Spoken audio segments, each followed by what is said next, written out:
Now my friend Billy Blackbird is very friendly, and if he thinks there's somebody new in the forest, he always likes to make them very welcome and say hello to them. And one day when he's flying near the edge of the forest, where there'd been an old cottage at one time, but it was all in ruins now, and exploring the overgrown garden, he came across a hole in the ground. "Oh, I wonder who lives there," said Billy. "I must say hello to him." So he leaned over the edge of this hole in the ground and he said, "Hello, hello, anybody at home?" But of course there was no answer. So he tried again. "Hello, I'm Billy Blackbird. Welcome to the forest. Hope you'll be very happy here." Still no answer. He thought, well, must be somebody living there, and he hadn't come across them before. Tried again, shouting louder this time. "Hello, anybody at home?" Well, by this time, a few birds had gathered in a nearby tree, and they were twittering away to each other and nudging each other. They said, "You're making a lot of noise." "Well, yes," said Billy Blackbird. "I'm only trying to be friendly. I thought I hadn't seen this hole before, and I thought perhaps there's somebody new living there, and I was just saying hello and welcome." "Twit, twit, twit, twit, twit, twit, twit," said the birds. "Didn't you know that's the old wishing well?" "Oh, no," said Billy Blackbird. "I haven't heard anything about any wishing well. What's a wishing well?" "Well," said the birds, "it's magic, you know.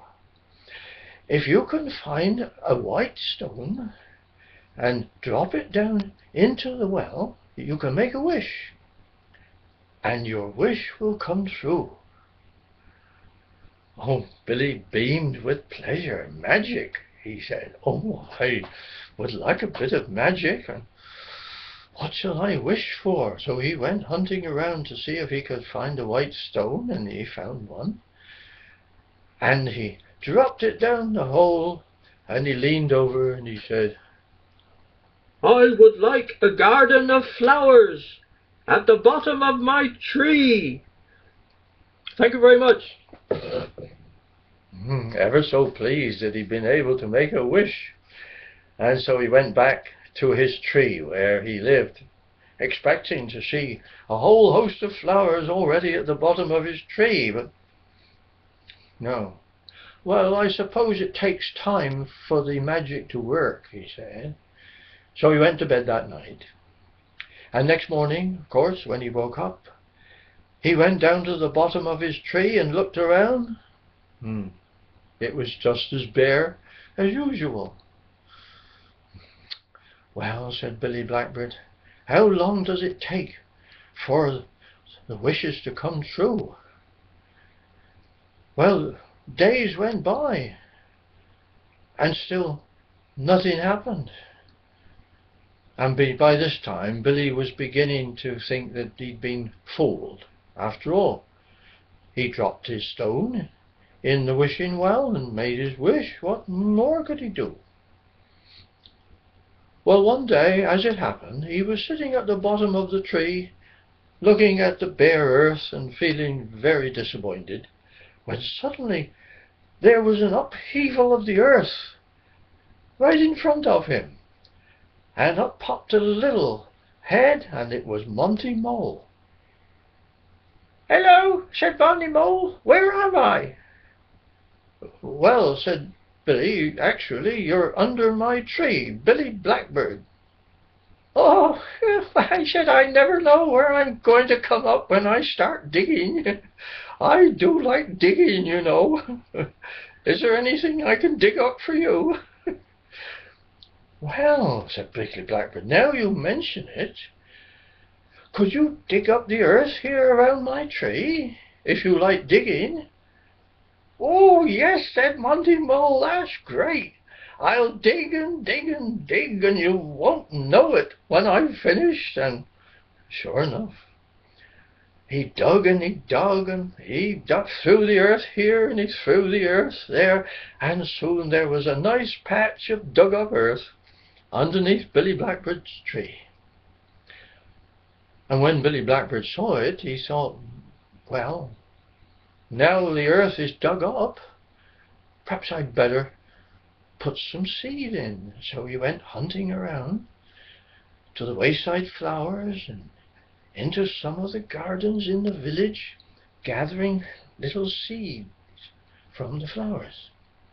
Brought them back to his tree and planted them one by one all around his tree. And of course, in a few weeks' time, the flowers began to appear, and Billy was ever so pleased. But he thought to himself, so much for the old wishing well, he said.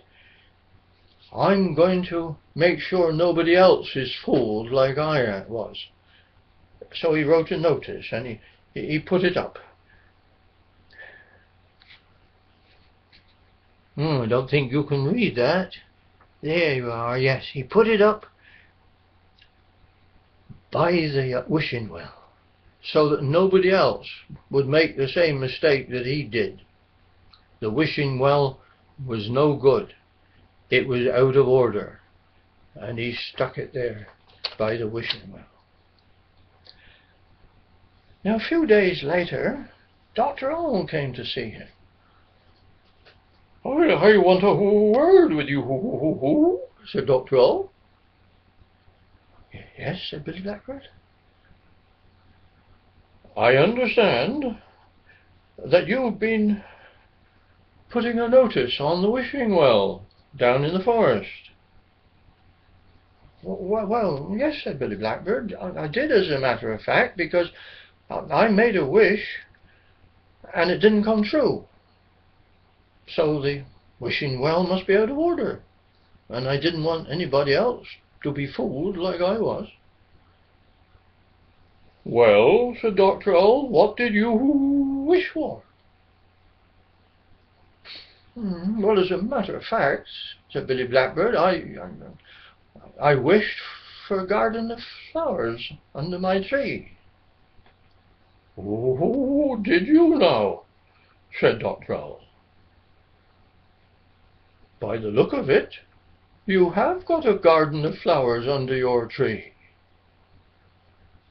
Well, yes, said Billy Blackbird, but I had to do it, with a bit of help from Monty Mole. Oh, said Dr. Owl, fancy that. And how come that Monty Mole came along just when you needed him to dig up the ground? The trouble with you, Billy Blackbird, is you didn't recognize that the wishing well had fulfilled your wish, but not in the way that you expected. I think you owe the wishing well an apology, don't you? I suppose I do, said Billy Blackbird. So he went down to the wishing well, and he leaned over